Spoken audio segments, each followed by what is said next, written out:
welcome back to Just Your Average Joel podcast, where we talk about everything your mother said not to talk about in polite company: politics, religion in my politics in my religion, and yes, we are going to talk about God.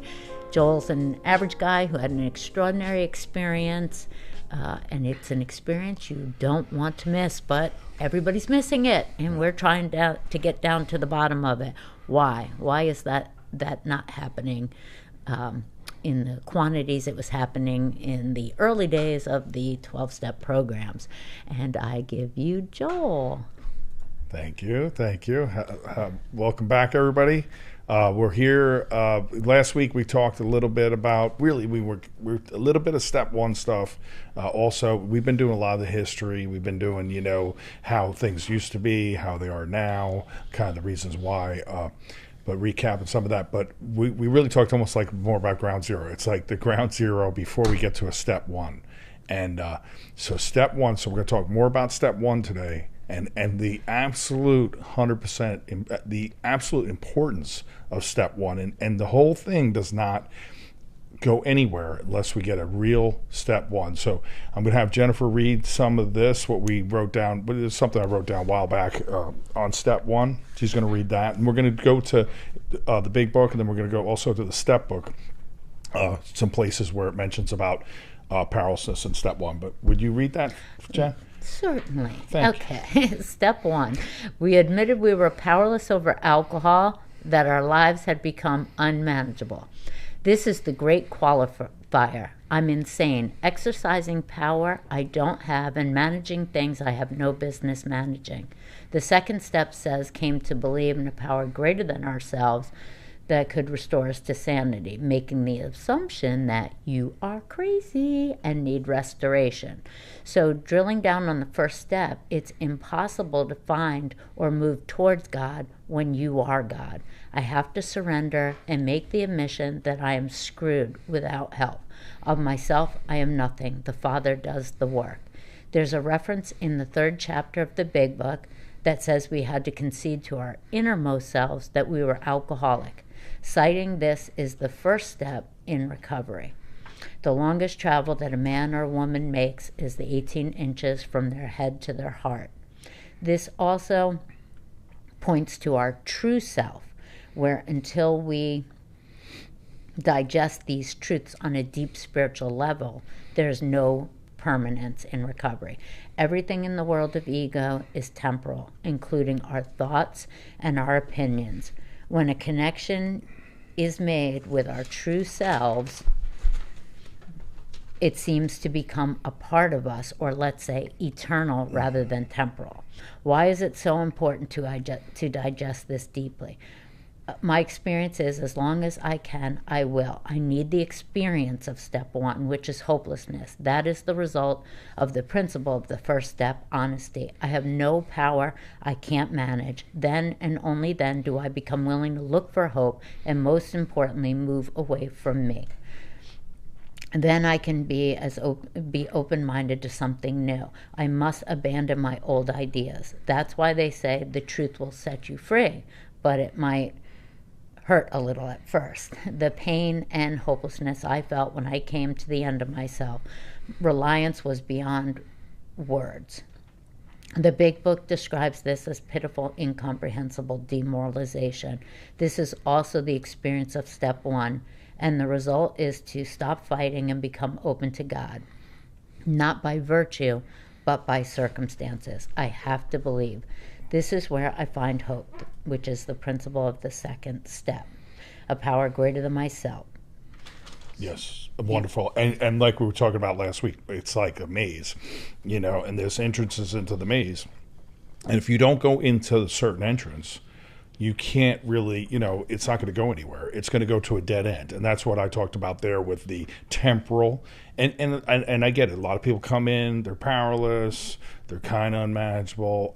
We were discussing this today about how much, a lot of people are powerless over alcohol, that their lives have become unmanageable, and they believe their lives have become unmanageable because of their alcohol, because they're powerless over alcohol. So their drinking stops. So you'll hear them talk a lot about, when I was drinking, how it used to be. But it's like the program Alcoholics Anonymous is a little bit more than that. They're talking about, especially in the big book Alcoholics Anonymous, they're talking about, listen, you got no drink in you.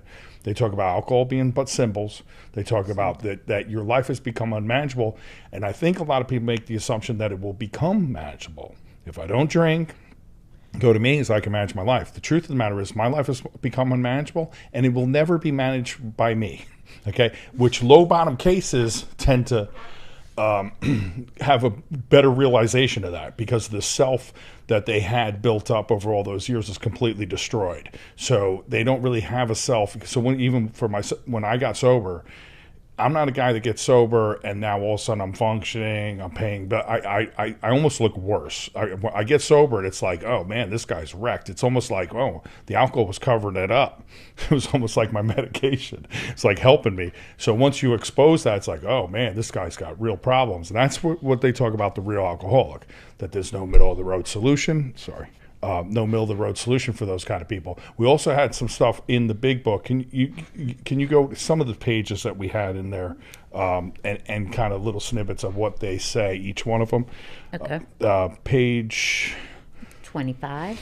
Page 25. And is that where you want me to start? Yeah, do the page 25. That's the bottom of page 25. Okay. So the bottom of 25, if you are seriously as alcoholic as we were, we believe there is no middle-of-the-road solution. We were in a position where life was becoming impossible, and we had passed into the region from which there is no return through human aid. We had two alternatives. One, go on to the bitter end, blotting out the consciousness of our intolerable situation as best we could, and the other is to accept spiritual help. Exactly. So that's a bottom there. That's an actual conceding to myself, like, listen, I'm screwed. Okay, this ain't... Now... What's that? Well, it's funny because even when you wrote the step here, when I was reading it, it says we admitted we were powerless over and our life had become and we fight about this all the time because there's a hyphen, not an and neither one of us are English majors over here. We didn't even make it through junior high, but I think there's a difference, because something that is said in 12-step all the time is the only step we take 100% is step one. But I always say we'll take 100% of the step because a lot of people are coming in, they're ex-problem drinkers, not real alcoholics, and they stopped drinking. Drinking was their problem, stopped drinking, problem solved. That's not what is the problem for the real alcoholic. So when I say take step one, take 100% of the step. Your alcoholism just exposed that you cannot manage your own life, because the most insane thing I ever did in my life, I did stone cold sober. And that's pick up a drink in light of everything that happens to me every time I drink. And I do that sober. Well, that's because a lot of what they talk about in the first step in the big book Alcoholics Anonymous, they use the case and studies is the jaywalker. They use the jaywalker, and that's an example of a guy keeps jaywalking, he keeps getting hit. It's like, wouldn't you stop jaywalking? The craziness of it, that they keep doing it over and over, expecting some different result. Same thing with the milk and whiskey.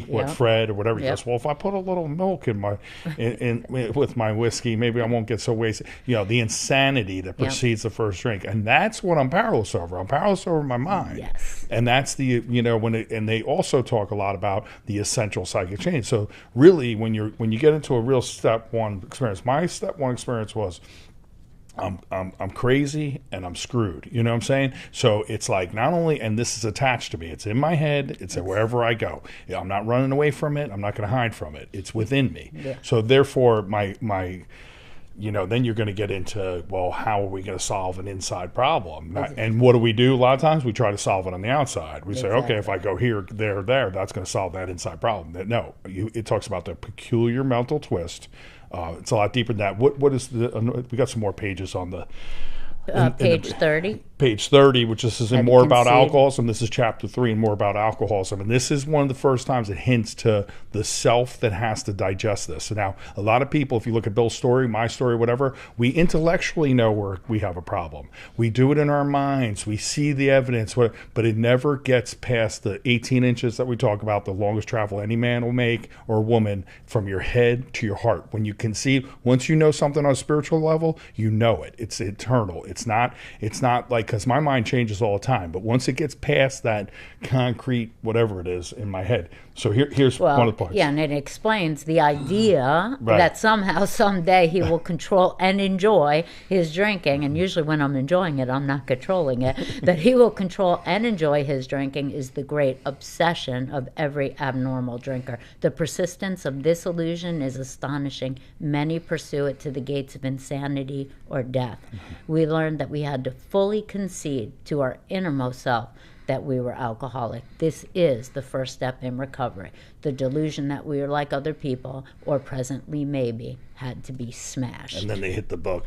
Sometimes there's a meeting, people smash the book, but smashed. And that takes, that's all that stuff we were talking about yesterday, ground zero. That takes, for Bill, it took him all those years. And he started out as, he kind of thought of himself as a high intellectual guy. And then at the end, he's stealing from his wife, out of her pocketbook. So it's like that decline, that grind, that, that slow, for a lot of the alcohol, it's a slow, humiliating grind, and the having to, almost from the pain of exercise and power, I start feeling the pain where it eventually brings me to a place where I have to, the admission of powerlessness. Exactly. What does it say? John Barleycorn himself is our best advocate. Alcohol will beat you into a state of reasonableness. Yeah, it's not kind. Nothing kind about it. It isn't. Exactly. And you always say that the steps kill you kindly. Yeah. The world, alcohol's not going to kill you kindly. No, it's going to be one humiliating experience after another. And then we got another reading. What's the other one I got there? Okay. All right. Let me catch up here on the readings. We got 45 or something. Page 43. 43. Okay. Yeah, 43 is like a dual thing in here, and we'll go through it. But just when you go to 43, you'll see, once again, this is at the end of what? There is a solution? What do you want me? The last paragraph in 43. On 43 is, once more, the alcoholic at certain time has no effective mental defense against the first drink. Except in a few rare cases, neither he nor any other human being can provide such a defense. His defense must come from a higher. That's one of the musts that, they say there's no must in AA. There's one of them. Yeah. His defense must come from a higher power. Yes, and that's that thing. He nor any other human. I'm a he. Or something. It's a she. Yourself. I'm still a she. Yes. So yourself. Somebody else, no human power. Once again, it's no human power. A lot of people, to have the experience of the 12 steps as they're written in the big book, you're going to have to start moving away from self. People are selves. It's a soft kind of landing that AA does for you, but you don't wind up in AA, wind up in the program. There's a difference. There's a big difference in this day and time. You got a lot of people in AA. So few have actually experienced the program. The program is a different route. It leaves you in God's hands, an awakening, enlightenment, a communication and relationship with God. That's where the program will lead you, not AA. AA will lead you into, hey, you got a bunch of buddies. You probably do the Rotary Club or whatever, but my uncle, he goes to the car club, so that's how his deal is. But that's not for the real alcoholic, as we read. The middle is road solution. Well, because in the step book, it talked about that Bill wanted to raise the bottom, and he talked about what happened when you raise the bottom is that the people who haven't hit bottom yet often have a really hard time admitting hopelessness. Absolutely. I have that somewhere, too. We got some stuff in the step book, too. Yeah, well, I can find it. It's right here. Page I got 21. It right here. Okay. Page 21. But so here it is right here. Okay. In page 21, where's the middle paragraph? What's that one say?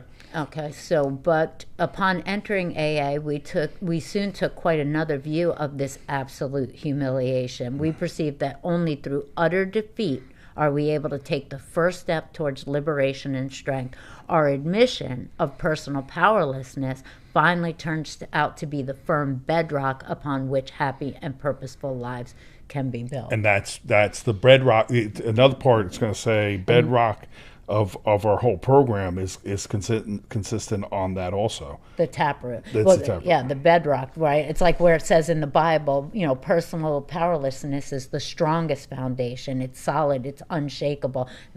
Building your foundation on powerlessness, on needing a power on God, is better than building it on sand, which is building it on people. And see where I'm saying with this projection. So now we're projecting. Where are we projecting from?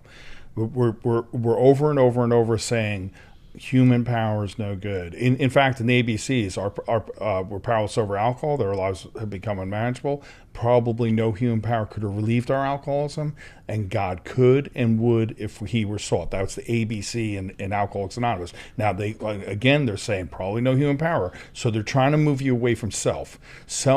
Listen, if you Eckhart Tolle, all them guys talk about self and the two selves. Eckhart Tolle talked about the two selves. That's when I read in the third step about more about alcoholism. It said we must concede to our innermost self. They're going past the ego self, yes, and they're going into the spiritual self. Well, there's a big difference. Eckhart Tolle talks about how he came about his awakening. He says, "I hate myself. I hate myself." And then he thought for a second, and this was his moment. He wanted to probably kill himself, because that surrender that where he's at in his life brought him into the new realm, to the spiritual realm. And he said, "How can I hate me? I must hate." So that the realization of the two selves. So a lot of people talk about third, fourth, that the selves are starting to split, which they do. They define it more and more and more. But if you're not splitting and walking away from self here, you're really, you're kind of on the wrong trajectory. You're kind of, this is where it starts. It starts here, moving away from self and conceding to my innermost self that we were alcoholic. Exactly. It says, our principle, we shall find an enduring strength that first admit complete defeat, the main taproot from which our whole society is sprung and flowered. That's another spot. Exactly. And the taproot is what brings all the nutrients to the plant, so defeat is Yep. what anchors us. Yep. This is all in step one in the step book, which is here's another one. It says many less desperate alcoholics, and that's what you referred to before. Yeah. It says so of course, what did Bill start doing? What did they all do? Listen, man, we all want everybody to be sober. I get that. You get sober, you want everybody to be sober. And so what did he say? He's like, okay, and he had people in his ear. Listen, you don't want to scare people off, da-da-da-da-da, so let's soften it up. Let's get them in. We can deal with a lot of this later. So they make admissions. There's another part where they make an admission. We tried to tell our stories, people with 2 cars, a house, still a wife, that we're trying to tell them what's going on down the road. And then both times in the 7th step, I think it's in the 7th step of the book, but and also in the first step, this is what it says. It says, Alcoholics Anonymous, in the beginning, the membership, when it was small, dealt with low bottom cases. Many less desperate alcoholics in AA. Many less desperate alcoholics tried AA, but did not succeed because they could not make the admission of hopelessness. Now, what happened in that, and this is not only my opinion, but I believe this is what happened. I believe because they were failing like that, they started watering it down a little more. Get them in. Let's, what I'm saying? So that's where everything started going a little sideways. Like, we're trying to raise the bottom. They're not being as successful. So we went to them instead of them coming to us. And that you guys stay in the rock. You guys stay where you're at. They need to come to you. They need to come to. It's like when we say, right? As God as we understood him. Jen and I have been sober all these years. It's as we understood him. You show up, it's not as you understand him. You know what I'm saying? You got to kind of get on our page. And that's kind of where they started going sideways, I believe, in a lot of areas. Well, and it said that the taproot that you'll find no enduring strength. So, people get a little, it's almost like, where do you find Jesus in jail? Everybody finds him there. But it's the same thing with AA. You get a little like pop from the people come to AA, and rather than making the admission of hopelessness and experiencing that utter defeat, we all love alcoholics. So what happens when they come in, we right away start clapping, giving them chips, building up this self. It's like there's a window of opportunity when you're in pain and you're coming into AA to feel the weight of where your life is and what you've done. And oftentimes we're robbing the newcomer of that experience, and they don't have enduring strength. They have, it happened to me. I was in and out several times. I thought the ABCs, we said it before, were apartment, boyfriend, and car. I thought my problems were external. I started working on things external, and I got a little bit I didn't have enduring strength, but I had a little ego power there for a minute, but I didn't build it on a solid foundation. I didn't have that firm bedrock. I didn't have that taproot in place, and I drank again. Mm-hmm. Yeah. Yeah. Well, Alcoholics Anonymous I used to say there's Bills and Bobs, Bob being the higher bottom of the trunks and then Bill being considered the lower bottom. I think we got mostly Bobs. And in that, what I'm saying is a lot of people think they can. This is what I'm saying about this step. This is, I can't. You understand? On a huge, very deep level, I am completely screwed. I'm apart from human aid. I am powerless. Most people aren't. Most people come in, and that's how Alcoholics Anonymous has been. Most of the people that are in Alcoholics Anonymous, I don't know what the numbers are. Well, I did hear recently that it's down. It used to be 50%, right. And I mean, I can read the front of the book what the numbers were, but it was, and then 75%, would, after trying a couple times, would get it. But today, what I recently heard is the rate is 5 to 8%. Yeah, and you can 5 to 8% could probably stay sober at the car club. I'm just saying, 5 to 8%. I mean, I don't even know how many of them people are actual alcoholics. You could probably eat. So when I'm talking about the real alcoholic, the big book Alcoholics Anonymous, this is probably my gripe, my reason, a lot of reason why I want to come forward is it's not the way the book is laid out. I know guys with multiple years, and they're saying, listen, it starts at step 1. It starts right away. Now, for me, that moment of clarity I had, they talk about that. That is a step 1 experience. That is God showing you how screwed you are. Now, see, how would I be able to diagnose myself? It's hard for, okay, and a lot of people can. They go in there and they go, well, yeah, I see how my drinking was, and they kind of come to that intellectually and over the period of time, and I get that. But for a guy like me, I'm not going to come, I'll never know. I'll never find out. I'll never see myself clearly. I'm too disjointed from reality. It says, what is it? Full flight from reality, outright mental defectives. And now I'm going to diagnose myself and say I'm powerless. It just doesn't happen that way. So that's why I had a first step experience where God showed me, boom, this is what you are. This is how hopeless and screwed you really are. That's a scary place to be. And I'm not going to be comforted by people. Like I said, when I first got sober, people were they were asking me not to come to. I'd sit down, people would move. So I wasn't really. Which was the best thing that ever happened in a lot of ways, because I knew that I needed God, and I wasn't going to be debating that powerless. If you really do a step 1, you're not like, well, maybe I should believe. It really takes a lot of that away. And what they've done is a lot of people have, and a lot of people are caught up in the action. I get that we got a chapter, we've been talking about this a little bit lately, action, action, action, but it's not really the action, it's the belief behind the action. I'm not walking around doing stuff that I don't believe, okay? There's no sense in me doing stuff. If I don't believe it, why would I do it? Why would I even take one step? Why would I even go in the door? They obviously, even if they walk through the door, believe maybe something can happen here. Why would you even do it? So it backs up a little further than that action, because they try to keep you busy with this, that, and the other thing. Well, that's what I'm saying, though. So what are you believing right from the beginning? Right from the start. Whether you get a bright light experience or it's the educational variety, it all starts at step 1. What is it that you believe is going to happen? What is it that you're believing in? What is it that you're moving towards right from the beginning? Well, AA is don't drink, go to meetings, join a home group, get a sponsor, and then they're going to take care of you, I guess, to some kind of thing, which is fine if anybody really was actually doing a lot of it. I mean, some people are. Don't worry, there are people that are actual people that are taking people to the steps and they're pushing. There are people that are doing that, but a lot of people are like, listen, let's just hang out and it's going to happen to you. And I don't know if it's happened for them, is what I'm getting at. It hasn't happened for them. You can't transmit something you don't have. So you're not transmitting. If you haven't had the experience, and we're talking about 10, 11, when you jump ahead, 10, 11, you're communicating with God, your relationship with God, God's talking to you. If you tell people that God talks to me, they think you're nuts. That's what this is supposed to happen here. But it's not going to happen if I'm God.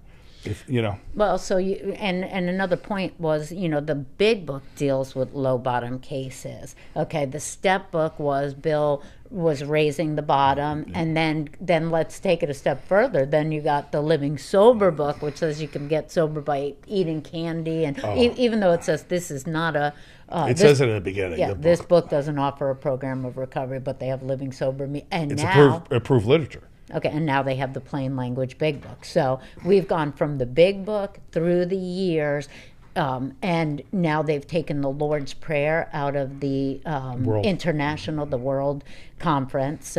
So you see them moving further and further away from the real alcoholic to the ex-problem drinker, and further away from God as the solution to man-made solutions. Well, they got the power. AA is the power. AA is the God. That's what they're saying. AA is your God. I know a guy, I mean, he shares it every week. He says, if AA was to close the doors, I would be drunk. I mean, listen, man, if AA closes or any of these, that has not, I hate to say it, it's going to have no bearing on my sobriety. I am sober by God. God used that to get me sober. God used the book to get me sober. God used these tools, these people. He used them to get me sober. I'm not dependent upon those people, places, and things. That is what this is about.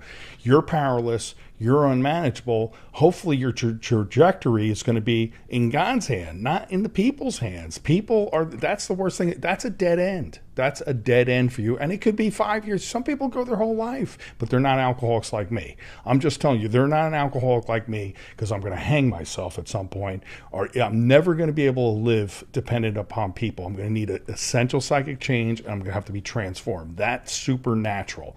And if I'm not heading in that direction, that's not going to happen for me. So a lot of people in AA are not of that type. They all, how many people have even had a, I mean, just saying, I mean, that's very rare in this day and time, much probably more prevalent in a church, in churches, is much more prevalent. A lot of the real alcoholics are probably being pushed out, and then they look at me as far as carrying a message of God or whatever, and I'm going to scare people off or something like that. It's like, listen, man, God can't hurt you. What you're doing ain't going to help. I mean, it's not going to help if a guy needs God and you're giving him, people, places, and things. That's definitely not going to help that guy. The guy needs people, places, and things. He probably gets sober anywhere. Right. I mean, you don't probably need that. I mean, you could probably get sober, and that's fine. It's the AA is big enough for everybody. But the truth of the matter is that true powerlessness, those people that have really experienced that, listen, the one guy said to me, he says, oh, I was way down and stuff. Listen, man, if you've been as powerless and hopeless as I am and you're sober, you're going to be talking of God. There's no doubt about it. You're going to be talking about God a lot because that's, that what did it for you. It's not confusion, and it ain't the people, and it's not the meetings. It's just not. And the Big Book Alcoholics Anonymous, people will be like, and I got sober around the Big Book Alcoholics Anonymous. It's like, not by your verbiage, not by how you talk. I know, you can say it, but that doesn't mean that's what's going on there. So there's a difference in that conceding to yourself true, absolute hopelessness. Yeah, and I guess it leaves clues. Yeah. So when people talk in a meeting, they call the language of the heart. Mm-hmm. And you can hear people that have hit that hopelessness, that have God in their life, that they're thank God from the bottom of their heart to finally know Him better, mm-hmm. and are living. And then people that haven't had that experience. Mm-hmm. So it's good to kind of be able. I guess that's, I think it's good to know the language so that you can hear the difference in the meetings. Because they do often try to shut you down if you're talking about God. They will make comments like, you can be an atheist, you can be an agnostic, maybe you can. I can't. I cannot get sober. Yeah, Jennifer cannot without the power of God. I don't know what you can do. I'm just talking about, I can't get sober without that. Well, that's the great deception in Alcoholics Anonymous right now. The great deceive, or however you want to call it, you can call it Satan if you want. The great deception is that AA is this, which it is. Listen, the only requirement for membership is desire to stop drinking, right? That's the only requirement. And everybody in there, you can have atheists in, but listen, there's a distinction between the big book, basic text, and the 12 steps, how the 12 steps work. And an atheist, agnostic, the chapter for the agnostic is to convince you not to be agnostic. Right. These are people that have not admitted true powerlessness. And what they've done is, instead of me admitting that, they make themselves a nice, comfy bed over here, and now they're running the show. And that's most of everybody that's in there. They're all over here, and they're not on that path. I'm just telling you, I've known for 30 years. and it's more prevalent. It's gotten worse and worse and worse in society. It's gotten worse in Alcoholics Anonymous, and to the point like you're talking about, as they're taking the Lord's Prayer out of the. I was in a meeting just a few weeks back. And they go, well, in the beginning, it was about one thing. It was about thinking, and it was about, it's like, if you go back to the history, they lie about the history. It's like the first 4 years, they were doing this thing out of the Bible. Correct. I mean, listen, don't lie about it. Don't, their insistence upon a secular situation, a non-God AA. That's what many want. And they don't want to hear about God. They use it as an excuse to talk to the newcomer about God, but they don't want to hear about God. That's the truth of the matter. They don't want to hear about it. So, and it all comes back. Here we go all the way back to it's because they really haven't been hopeless. They really haven't been powerless. Because if you're powerless and you're hopeless, you're not arguing about belief, man. I took me 3 years. It took me 3 years. If it took me 3 years to believe in God, I would have been dead 70,000 times over. There's no way I would have ever made it 3 years without God. I mean, personally, where I was at in my life. Some people have that option. So then they'll come with that whole thing. Well, I came to believe after a while. I saw other people. Well, yeah, okay. But let me ask you a question. So can both of these people...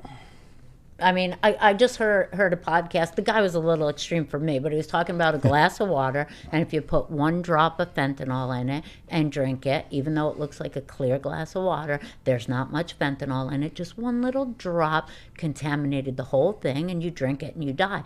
And he said AA has gotten like that it's so much false idols, false God, and that you're mixing with them. So can you... I mean, I think you can, because you got to live in the world that way. You got to live in AA that way. Church is often that way. So I don't think it really affects anything. I guess do you think it? I mean, you just got to make sure that both messages are heard, that the type of alcoholic that you are. If you're an alcoholic of this type, there's no middle of the road solution. Mm-hmm. You need a power. You've got to put it on a firm bedrock, not on sand, and you've got to have enough courage to speak up and share in a meeting, and they will try to shut you down. Yeah, it's more insidious than that, I think. It is? Yeah, I think it's more insidious than that. I think there's a lot of people that it's like the left. The left is, what doesn't want God in anything. That's what they don't want God in AA. That's what, they want God out. They want, because most of the people that are taking it over, it is from the leftist view. It's the love and tolerance crowd. The love and tolerance crowd is great. If you look into the Bible, tolerance is not considered much of a good thing. Now, it says love and tolerance is our code. Yes. In that, but there is also toxic and sick kind of empathy where things have gotten we let this in, we let that in, we let all this stuff in, and truth tolerated so much it doesn't even look like and then AA. you have the what do they call it, the lunatics run the insane asylum. So what's happening more, so we got the people that are really non-alcoholic, got that lady 50 years, but a lot of these people probably ain't even an alcoholic, and they're in there and they're preaching to the people. They've basically taken the place over. So they're all about, and you can, of course, you can go educational variety, who? If God's not taking you through steps, you're not going through the steps. Okay, I don't care if it's a person, but you're turning your will and your life over to the care of God, not anybody else. The 6th step, God's going to remove these things. So these are the things. I mean, the truth of the matter in powerlessness in my life, and I'll just tell you, step 1, and not only will step 1 revisit you over and over and over. And not only do I exercise power in my everyday living, so although I've had spiritual awakenings, of course, I get out there, I can move things, and I tell people, guy, I'm working, and hey, bring me that board. I have the illusion of power every day. So that's a battle that I'm always going against. But if you go through you truly go through the steps, you'll find out you can't go through the steps. So these are a bunch of people that can. All these people that they can. The guy said at the meeting the other day, he said it. He said, there's a story in the big book, I stopped in time. Right. And he said, I saw my bottom, just what we just read. I mean, he saw it coming and he stopped. Right. So there's a lot of them in AA. They saw the trouble coming and they stopped before it got too bad. I mean, a low bottom in Alcoholics Anonymous, they say, I was going to die, and the doctor, even if the doctor told me, that's a good reason. Just so you know, you dying of alcoholism is a good reason to quit drinking. And when they describe those in the book, most people I sponsored died several times, came back and went out again. Yeah, well, that's what the real alcoholic is, and that's what the big book Alcoholics Anonymous is about. So, but they describe those people. If they have a good reason, there is a solution, and they go through the different types. So, if they have a good reason, they'll stop. Well, good reason to me, like I said, a good reason is if you're going to die. So it's a little deep in that. And then, like I said, most of those people that can is not a sign of powerlessness. You know what I mean? So if you can do this, then, and that's why I'm a Christian. That's why I believe in a Savior. I'm not a Buddhist. I'm not a self-disciplined guy. I can't do this. You understand? But I am. That's the miracle in it. That's the difference in my story. When I tell people, that's the difference in the big book of Alcoholics Anonymous. When these guys are telling the story, they 100% knew that this was a complete God thing, that it wasn't a them thing, because they had hit those places that they were that powerless, that unmanageable. But if you try to go through the steps, and you'll realize how powerless you are. You can't remove your character defects. You can't transform yourself. So if you think you can, well, then you're in with a lot of people that are in Alcoholics Anonymous. A lot of people that aren't. They can, they get this one. They do things. They are more kind of, I'd say they're more on the Buddha. They're more along Buddhist lines.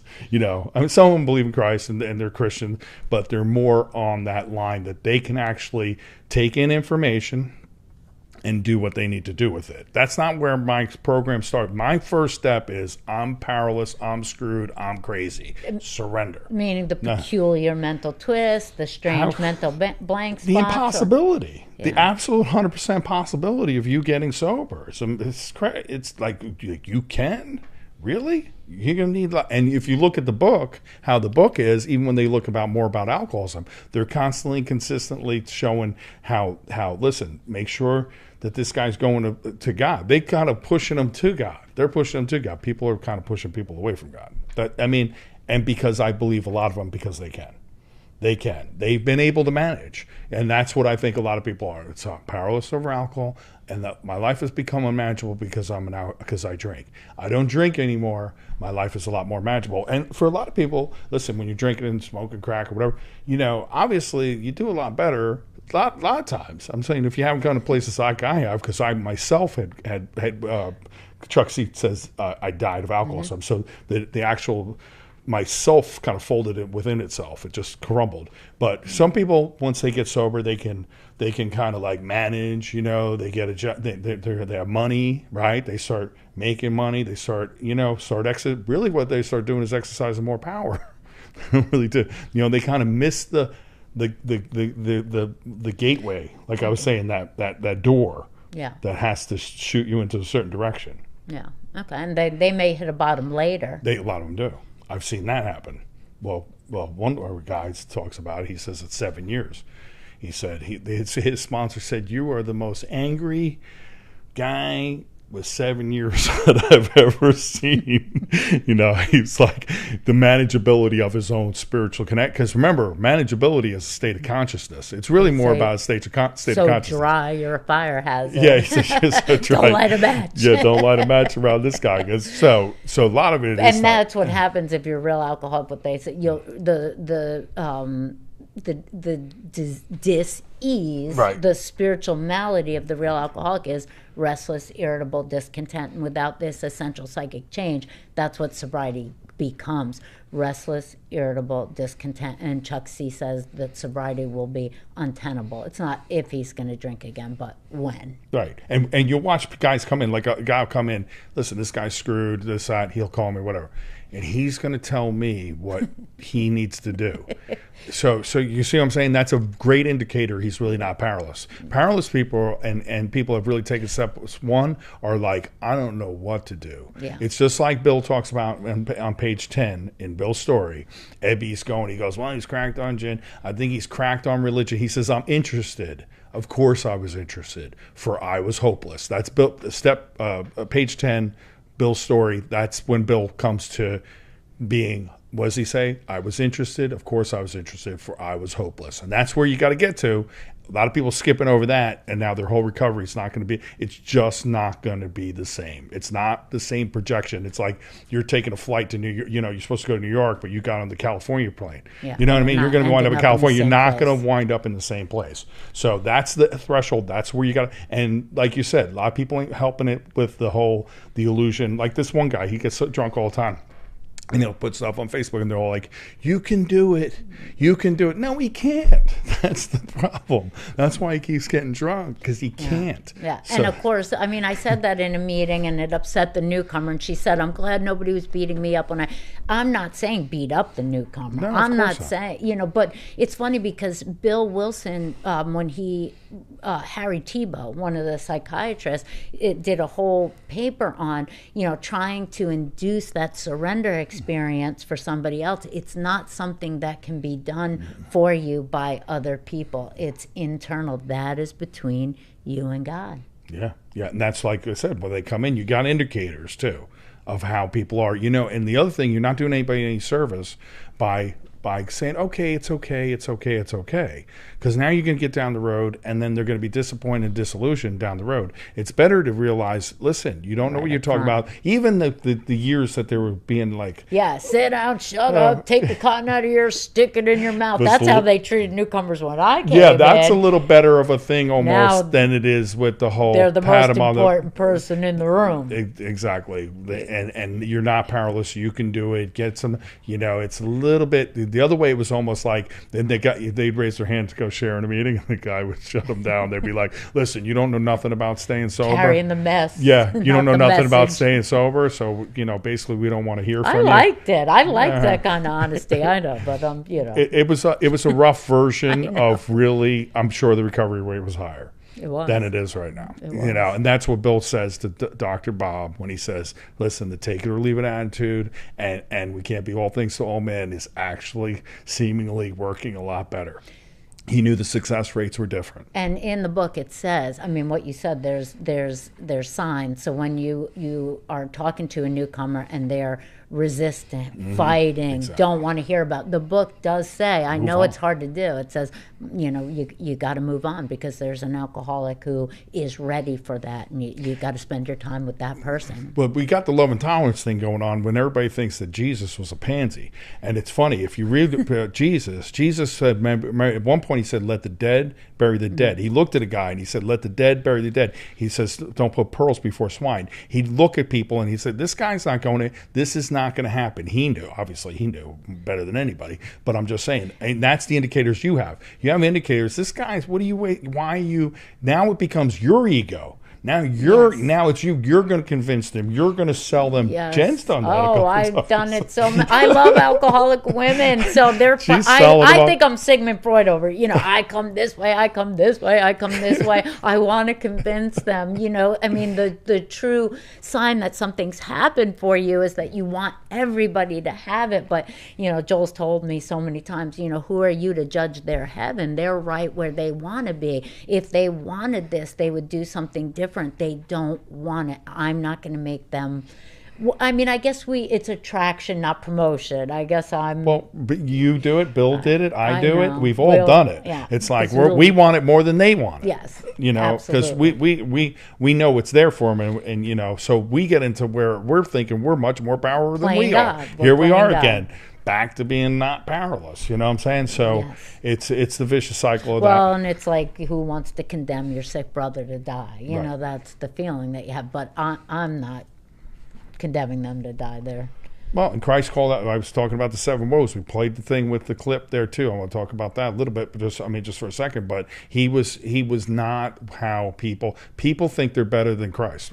Seriously, they act better than Jesus Christ. They said they're more tolerant and loving than Christ. Christ was a truth teller. He he got killed. They crucified him. Why did they crucify him? What? Because he was like, it's okay. Right. Love and tolerance. Do you think that's why he got crucified? Or he was calling people out, looking right in their face and said, woe to you who stands outside the kingdom of God. You've never been into this. Listen, man, I can break it down real quick. We can go through this book, and I know you're full of shit. And you're telling all these people they don't need it. okay? Because you don't need it, don't mean they don't need it. Be careful about that, because you're standing out. That's one of the 7 woes. You're standing outside the kingdom of God. You haven't entered, and you're telling them not to enter into it. So, and they're the people that are dominating the meetings, and they're the people that think that they're calling out. They're actually got the louder voice, not with me, but obviously, because I got the courage and the standing with God, because I do have authority in that, because God has given me a message from day one. I've been doing this for 30 years. This has happened 30 years ago that I've been carrying the same message.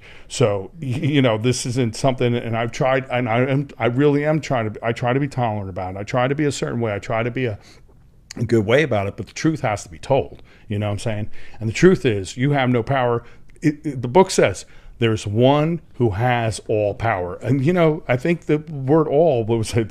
I was a preacher, guy, I think it was Greek or whatever. He said, you know what it is?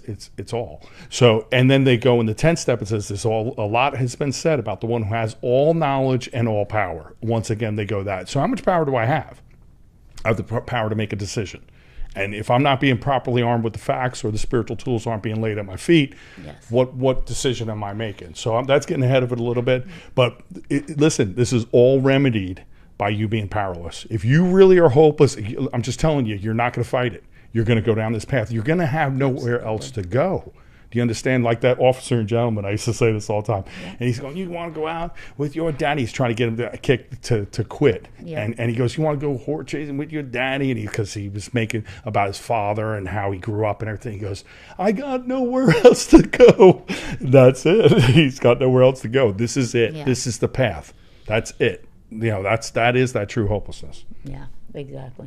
Okay, good. You feel good about that? A good step 1? Yeah, and then we're gonna segue into step 2. It's gonna get real interesting, because we're gonna get to 3. I mean, we're gonna get into like the actual decision to turn your world and your life. Page 63. I mean, I know that's jumping ahead a little bit, and a consciousness and a shift in consciousness. Not just we're doing stuff like a little workbook. Oh, one thing, the guy said, hey, you're talking about God. I think I mentioned this last week, but it's like, before they even get going. And I'm thinking, before they even get going on what? What are they getting going on? What are we going to give them crayons and books? What are we getting going on? We're getting going on a transformation of our life and a relationship with God. Yeah. So, next week, that we're going to start with the come to believe. We got some stuff on that. And the principle behind step 2 is hope. What did Dale used to say?